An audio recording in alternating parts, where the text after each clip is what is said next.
Hey everybody, welcome to the channel. If you're new here, check out the first episode of the Devil's Brigade. You're not going to want to miss that. But in this episode, we're going to be learning about hand-to-hand combat, and it's going to be taught by Bill Wolf. He is instructor for the 1942 Devil's Brigade, and he has lots of extensive training on hand-to-hand combat. So let's take a look. And after a few days in the past, these soldiers are also a happy squad. They ran the mountain, shot the guns, and think they can do what the old guys did without too much pain. But they haven't gone one-on-one with Bill Wolf yet. You need a wider angle so you can block wide, false. Okay, there's the knife trapped. Okay, take it off him, all right?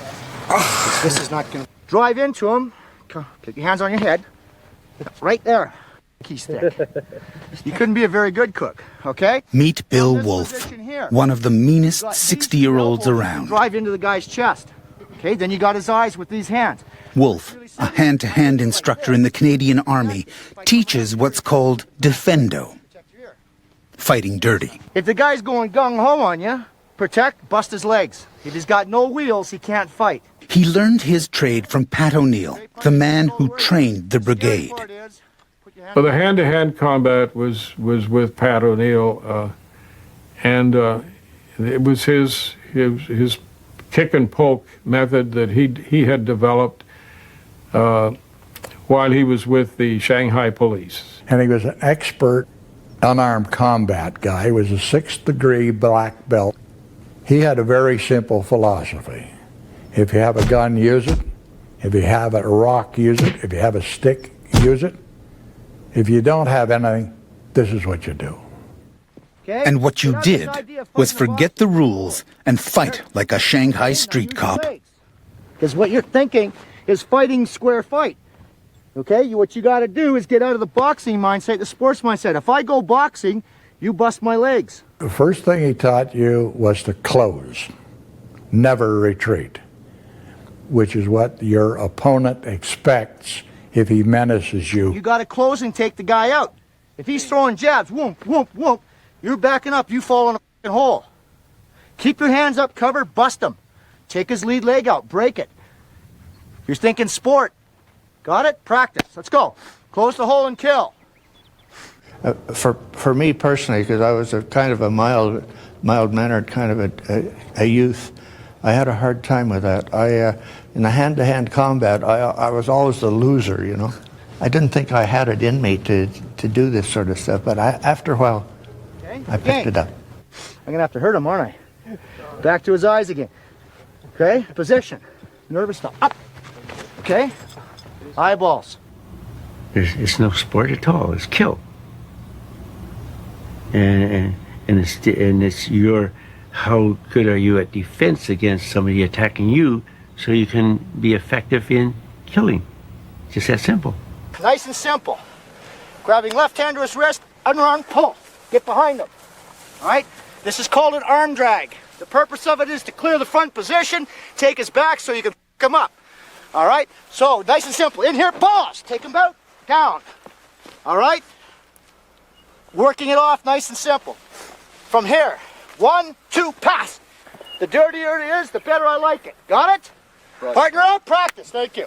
It seems a little messy, in my opinion. I do believe that you do have to do the best you can to obviously take down the enemy, but if they have a knife or things like that, you can do whatever you want. Any fancy kung fu, whatever you want to do, jabs, that kind of stuff, you're going to get cut regardless. Like, these guys are also trained. They're not just a bunch of random civilians that are just walking around, things like that.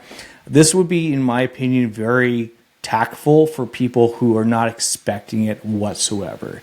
That's just my opinion. You know, you guys can comment on it below if you want. The dirtier it is, the better I like it. The Devil's Brigade way. And Chris Bird is about to find out exactly how dirty that can be. Mr. Bird, get over here. Okay? Now, keep your stance. Okay? When we're looking in here, eyes. Okay. Chris teaches self-defense and knows his way around a fight. But he's not prepared for Wolf. Where his hands? In case you missed it, here it is again. Right finger, left eye, fight over. Okay? Get out of the... He's decapped now. Understand? Roger, son. Where his hands go? Towards his face. Right? Then you can take advantage of position. Okay, now you guys got to get out of the sports concept. This is brutal, savage, but they asked for it. We can take it and we can dish it out. Just do it nice and simple. Chris Bird got off easy. Kevin Hansen is up next. His hands drop, you can take position. Anytime the guy keeps his hand in a up position, smack him here. Break in here. If you're too close, ball. Okay, and that was just a light tap. How old are you? 19, sorry. 19. My daughter's 21. That's why I practice on young fellas.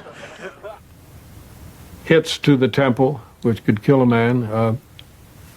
Hit to the nose up here, right under there, which would drive hard enough to drive the nose portion back up into the brain and kill an individual. What I'm working in here is his nose, see? I straighten him up. This gets into here. And I kill him. When these legs come in, tap his nuts 4 or 5 times. Go like that with your heels in his balls. Go hit his nuts. Does that feel good? No, Sergeant. You're doing that. Where do you think his mindset's going? Out the window. To stop his from choking. Then you choke the out. Take out his right eyeball and feed it to that. Just crossing your legs means when you cross 4 times in the balls, choke him out as you're doing it, poke out his eye. And do it! Get out of here, practice! Kill him! And if he resists, take his eye out! We weren't in a wrestling match. It was kill and maim, not hurt and shake hands. So to this day, none of us know how to do that. We're teaching him how to tactically kill the enemy using stealth, movement, and overwhelming superiority of mental attitude. It was always really challenging before I went overseas to Afghanistan because it's nothing that we've seen for a very long time. We've been in peacetime for a very long time, and I've read a lot of books. And one of the books was called On Killing, and I can't remember the author, but I read through the whole entire book, and then he made another book after that, and it was just getting the mental ability of understanding that you're going overseas, you might die. And being okay with that. And that was a big nervous energy of myself because I'm human. I was 20 years old at the time. Didn't want to die. I wanted to be the one to win. I wanted to be the one to survive. I want to be the one, the hero of the movies, that kind of stuff. But regardless, all the extra noise that you would hear, and you can be trained as much as you can, but you get straight around, you're down. That's it. You prepare yourself mentally before you go anywhere. Make sure you read those kind of books. Make sure you understand. But I think one of the things that really resonated with me extremely before I went over was that they are straight out there to kill you. They don't care. They don't want you to see your loved ones again. They don't want you to see your children. They don't want you to see your wife. So once you wrap that around your mind, it's going to be a hell of a lot easier for you to kill them. The Devil's Brigade claimed they owned the night. Patience, stealth, and sudden violence was what it took to stay alive. All right? Now, what I'm going to show you is brutal. Okay? It's not dog. This is the real deal. It is, for most people, very repugnant. The fact that you're actually going to practice killing. All right? And it takes repetitive training to break down the barriers to the concept of killing. Okay? In the infantry, everything is about killing. It's quite a shift in your thoughts and your feelings and all this thing to realize that, hey, you're going to have to maybe kill somebody with your knife. Now, the philosophy is very simple. There's you and there's me. And it's going to be you, and it's sure as hell it's going to be me. That's all you need to know. In a close combat situation, you either kill the enemy or he kills you. That is the real deal, okay? And if you cannot find it in yourself to utilize that skill, you will lose in the real deal. Oh yeah, we knew how to use it and where to use it. But it's one thing to do that and use it on a dummy, and another thing to perhaps sneak up on a German sentry and put your arm around his neck and stick him in the kidneys. I never worried about the morality or any of that stuff. I just knew And I was coming back, and I was pretty sure the other guy wasn't. First action, you're going to hold the knife so the blade's parallel to the ground. You come in here. See when I hit him, what happens to his body? Okay, that's the one side. Here. Okay, it's the other side. All right, what's in this area right here? What's right here? Kidneys. I'd say any real infantry soldier has to learn how to use a weapon like this, because if it comes to this kind of weapon, this is all you have. If you're not, the people we're going against definitely know how to use one of these. So all the training was done with naked weapons, naked bayonets, naked knives. We had the knives. The knives were very, very sharp. So he told you that getting cut was not a big deal. Getting killed was a big deal. You might get a cut, a superficial cut of some kind, but you were going to kill this person. When I come on the guy, in. We were taught how to come in back of a soldier, enemy soldier, and pull his head back and cut the jugular. And how to do that effectively by putting your knee in the back of the soldier, and how to do it very quietly. You get it in and you bury it up to the thumbprint. In order to get out, you're going to go back and forth like this inside the guy, eviscerate a big hole to pull it out, because how many of you guys ever gutted a goat? A deer? Deer. What happens to it? It sucks on, so you make a hole, right? Eviscerate, pull it out. Damn, you got to love this, right? And most of these men do. Violence is their trade, and they can handle Wolf's casual cruelty, with one exception. Kevin Hansen is leaving. Something's come up, he says. I've got to go. These guys were tough. This equipment that they use is raggedy. It's, by today's standards, I mean, if we were using our own equipment, this would be easy. And their equipment was raggedy, you know, all this wool and this heavy equipment, and these guys were tough, hands down. I mean, these guys had to have been the toughest people in the war. Despite the best efforts of the program producers, Kevin went home at the end of the third day.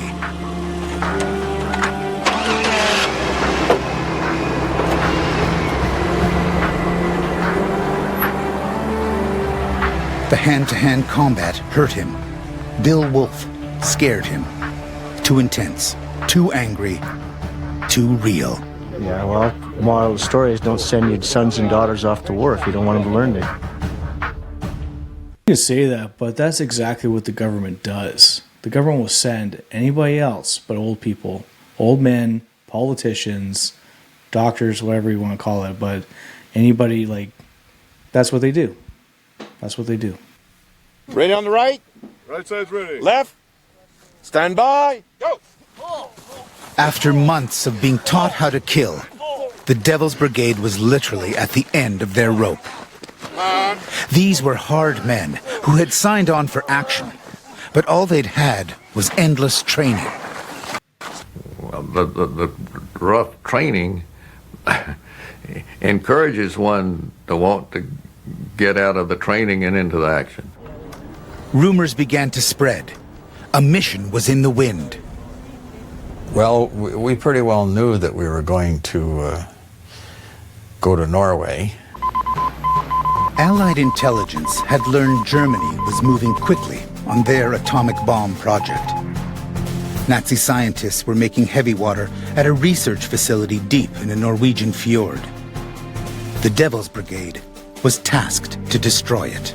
That was Louis Mountbatten's idea. Same guy that was pushed the Dieppe raids too.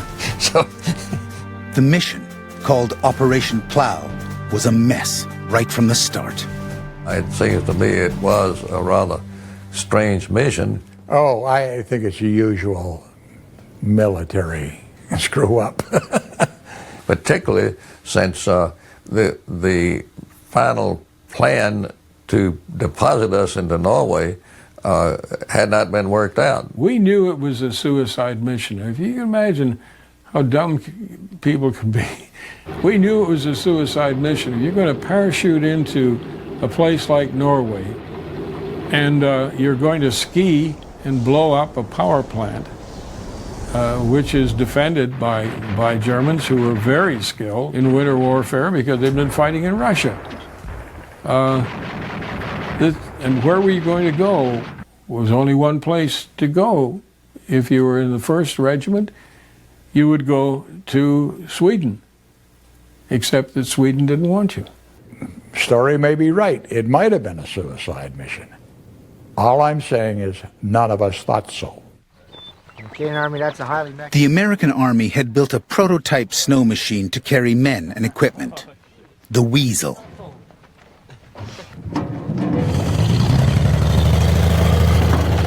But with a top speed of 30 miles per hour and almost no armor, the Weasel was every infantryman's worst nightmare.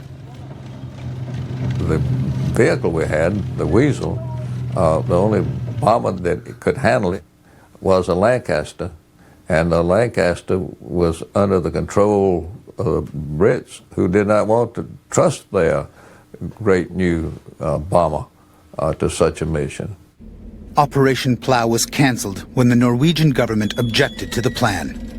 The resistance eventually destroyed the plant, and the Devil's Brigade was sent back to Montana. Squad, at the ready! Advance! The only brigade members who'd seen any action were the Canadians who had fought in France early in the war. Then we had battle drill training, which was imported from Canada, Canadian Army, which worked very well for the Special Service Force. That gave us fire and movement, where one group is protected by the fire that's laid down by another group, and then when they're in their position, then that group moves up, so on. Enemy 12 o'clock! 75 yards! The brigade worked relentlessly on the fire and movement drill. Come on, there. Suppressing fire from one flank allowed the other to close on the enemy. Think about one, let's go! Fire and movement became the basic infantry squad tactic of the Second World War. Even today, it's taught at military colleges around the world.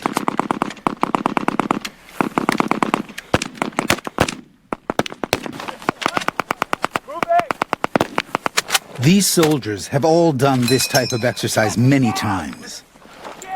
But in this age of unlimited firepower, attacking an enemy position with only 8 rounds in the magazine was harder to do than they thought. Today we're a lot more better trained, and that's because of their experience. And that's because, like SOPs, any kind of policies, any doctrine written in the military is basically written in blood. And when you look at fire maneuvering, it is firing, guys would move forward, and then guys would be saying, I'm out, and they say, we're covering. So you got to do, covering fire. You got to, always keep rounds going down range all the time on these targets. I didn't see that here at all during this, simulated, basically, experience here, 8 rounds. So you almost expect to be almost 2 sections, 2 different waves. One would fire upon the enemy, the next would fire after that enemy, so the other one could reload. And that way you're always consistently having rounds down range, keeping the heads down of any combatant or German or whatever you want to call it during this specific time period. And that's just military doctrine today. Unfix it. Welcome to 1942. Wow. Boy, did we learn a few things, guys? Yeah. I have a satchel bag filled with freaking grenades because I had 6 rounds left and I resupped over here on the right. I was done. I only had 4 mags to start with. Okay, so in other words, you got to get a slower rate of fire to suppress when you're moving. You need to save it for the assault line so you can do suppressive fire, yeah? And the counterattack. And the counter. Okay, it's not bad. Everybody hold the right hand out. Is it shaking? Yeah. Yeah, mate, guess what that is? Adrenaline. Adrenaline. It goes away after a while. All right. All right, gents. There's 3 issues we need to deal with tonight. We need to get a general feeling of the training so far. I know we're on 1 week into training, and the instructors are not happy. We're looking also at some schedule changes, and I have some concern about 3 individuals that I observed today. I'll bring up those. 3 soldiers in particular have caught their attention. Big concern about Young, George, and Pierce. Young is the guy that apparently doesn't care about anything twice today. I told him to fix his equipment, and basically he told me that he didn't care and he got somebody else to fix it for him. And his word, well, I don't care, just fix it the way you want. He asked him where he wanted it on the belt. He said, I don't care. George is the tall one with the glasses. I think he's in 3 sections. I would like you to keep an eye on him on 2 different occasions today. He wasn't on time. Even though I gave them the 15 minutes warning, he still had his boots off and he just didn't care. He is slower than slow, believe me. I'm not saying slow mentally. I'm saying you tell him to do something, and it's just like 10 times today I said 5 meters apart, 5 meters apart, and everybody, and I was like shoulder to shoulder with him, and I was purposely, and he was the only guy basically touching the rucksack with a buddy ahead of him. I think we have a concern with this guy. The third one is Mr. Pierce. Maybe he just need a fire under his butt, but right now he's just not keeping up. Mr. Pierce is Spencer Pierce, a tough kid from Toronto who joined the army after the police caught him rappelling from a bridge. Apparently the first sergeant thinks I have an attitude, but lots of people tend to think that. We'll find out. Maybe he can actually get to know me before he thinks something like that. To get Spencer and the others back on track, the instructors have decided to conduct a snap inspection. Joe, what detonated over here? Anything in there? That was a question, Joe. I got it. No. Did you get away with a rack that looked like this anywhere else in the military? It's negative, son. Okay, so we're not going to get away with it here, right? Roger. All right.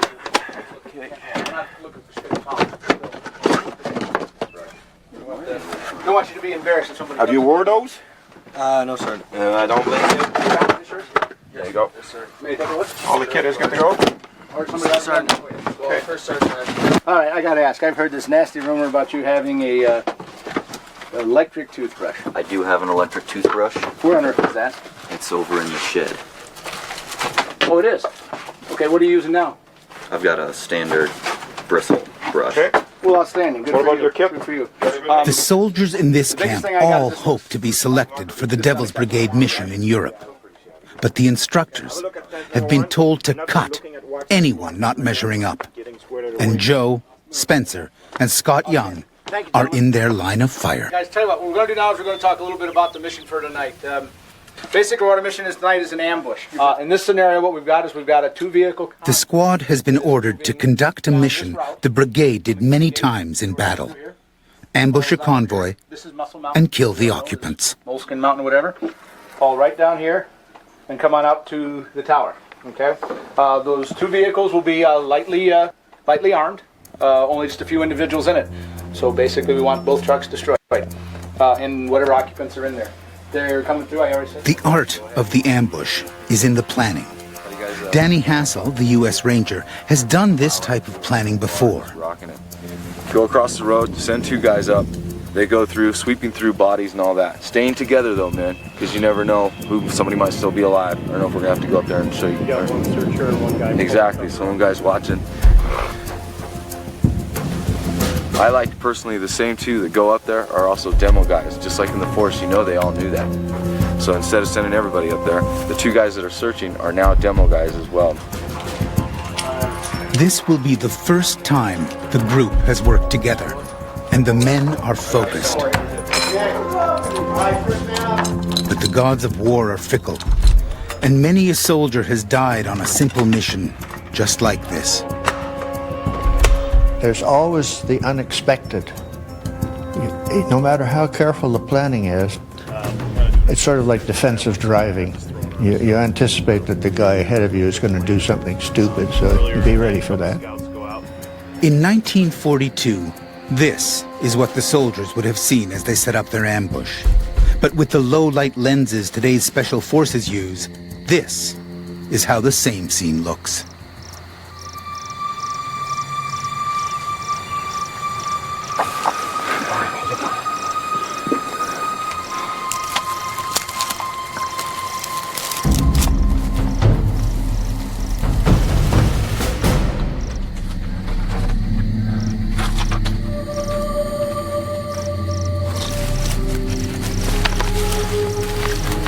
Danny's plan is to divide the convoy and assault each vehicle individually.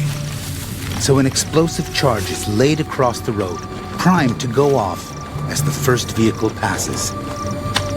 So, as you can imagine, this is almost a improvised IED if in today's modern times. So, obviously, you feel almost like a booby trap, if you will. He's laying out the wire right now. Maybe he has some sort of ordnance or explosive, maybe hidden in a low point, or maybe like a mine or something like that with some C4 on it. I mean, it's always different compared to different types of situations, obviously.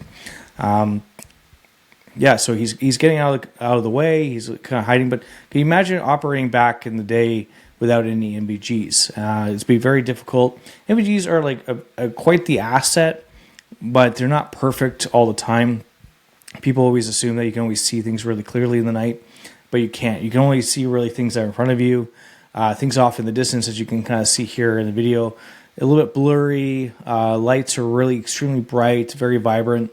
And it can be very challenging to really focus in what you're trying to look at. And it can maybe assist you, but it may also, especially like say lights were turned on, it could also be like your Crocs where like you'll be blinded for a little bit of time.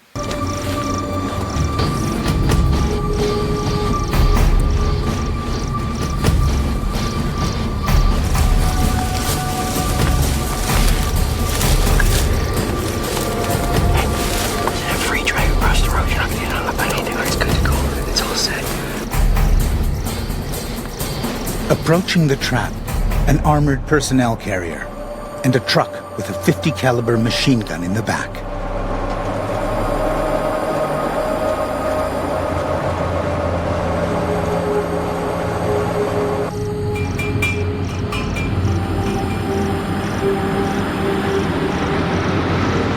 From the outset, things go wrong. The charge to separate the vehicles fails to go off. The convoy does not stop. It's time for Plan B. Only there is no Plan B. That's a failed charge or a failed breach, if you will. And the chaos of war ensues.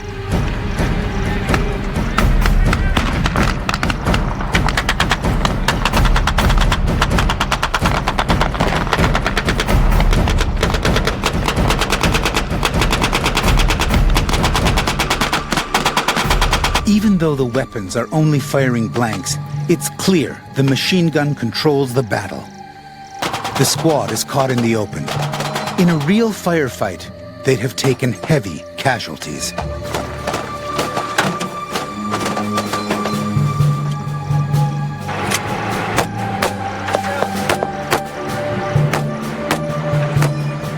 All right, one dead crowd in the front seat.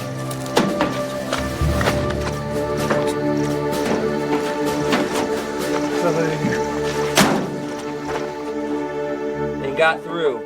These men are all professional soldiers, and they know the ambush did not go as planned. But they adapted to the changing circumstances. Was in line right here. So these two vehicles did what I didn't want them to do. So I had the left side of the assault to vehicle number 1 over here, and the right side went with me and assault through over here for vehicle 2. I gave you guys a very rough operations order, just basically a mission. And I saw several times when things screwed up, but you adapted fairly well. I went with the Alpha team. The demo didn't work. Remember, P stands for plenty. That's one of those things there. When the assault started, we divided, good on you, patrol leader, you divided the assault element to take on multiple targets. This was good stuff. Good stuff. Yep. Is there anything you think we need to do better on the next one? Me and Angelo, for our team, there was no reason why we couldn't strap double the amount of ammo to our backs. Like, we both should have had a satchel. That's what I was going to ask. Yeah, that's what I said to you when we pulled. As soon as I was there, I'm like, P for plenty. You know, we aren't used to using these weapons, but that's all a part of, you know, training and rehearsal. That's what it's all about. So you guys know to take this back, and the weapons you use and the things you do every time. Just keep doing it over and over. Nobody's going to be just perfect at it. You know, perfect practice makes perfect. It's not just practice makes perfect. You understand that. So, and this was a learning experience, guys. This wasn't a real thing, so we have to be thankful for that, and nobody was hurt. We all came home, right? The men of the 1st Special Service Force were the elite soldiers of their time. They too understood the need for perfect practice. But they also needed action. Finally, In the summer of 1943, the unit received battle orders. The Devil's Brigade was going to war. The men had trained in the snow, in the bush, and in the mountains. So the Army sent them to sea.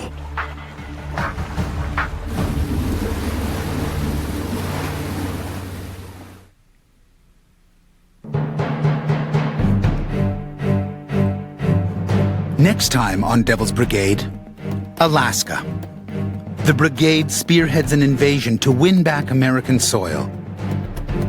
And we were quite prepared that we would lose a lot of people if the Japanese put up the same kind of fight. The drill sergeant from Texas faces his fears. Hey, attention, I'm falling. I feel like every time I move my feet, I feel like I'm gonna fall. And another soldier goes home. He's a really close friend, so for him to leave kind of sucks. That's next time on Devil's Brigade. You can really tell the difference between modern warfare versus back in 1942. The difference is absolutely crazy. And you think that it's going to be like, oh yeah, no big deal, no issue. The amount of kit that we have today to protect ourselves, to be able to communicate back and forth and be able to have like comms or like just simple things like that. Like they didn't have back then. Like sure they have the occasional comms and like giant backpacks, that kind of stuff, but like today we have like little tiny radios and like it's not so heavy and it's a lot easier to put like codes on that kind of stuff and make sure that the enemy can't pick those kind of signals up. But yeah, obviously a lot of fun. Can't wait to see you guys on the next one. Hopefully you're enjoying the series. It's been a lot of fun. This is new for me, and I'll see you on the next one.